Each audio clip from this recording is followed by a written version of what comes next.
জ্যোতিষ মতে এপ্রিলের দ্বিতীয় সপ্তাহে শুক্র, বুধ এবং রাহুর মিলনে ত্রিগ্রহী যোগ তৈরি হবে।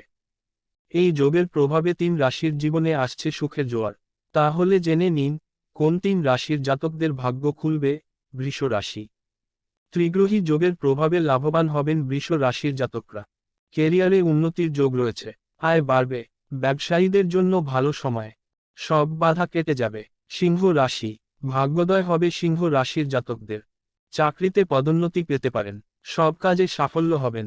আর্থিক পরিস্থিতির উন্নতি হবে। শরীর ভালো থাকবে। কন্যা রাশি। ভাগ্য খুলবে কন্যা রাশির জাতকদের। আর্থিক পরিস্থিতির উন্নতি হবে। নতুন চাকরির প্রস্তাব পেতে পারেন। দাম্পত্য জীবন মধুর হবে। অন্যদিকে জ্যোতিষ মতে পয়লা বৈশাখের দিন থেকেই ভাগ্যের চাকা ঘুরতে চলেছে কয়েকটি রাশির জাতকদের জীবনে।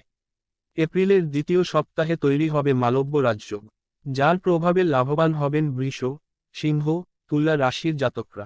জ্যোতিষ মতে পয়লা বৈশাখে একাধিক শুভ যোগ তৈরি হবে, যার মধ্যে অন্যতম ত্রিপুষ্কর যোগ। এই যোগের প্রভাবে 5 রাশির জাতকদের জীবনে আসবে আমূল বদল। কপাল খুলবে বৃশ্চিক, মেষ, মিথুন, ধনু, মীন রাশির জাতকদের।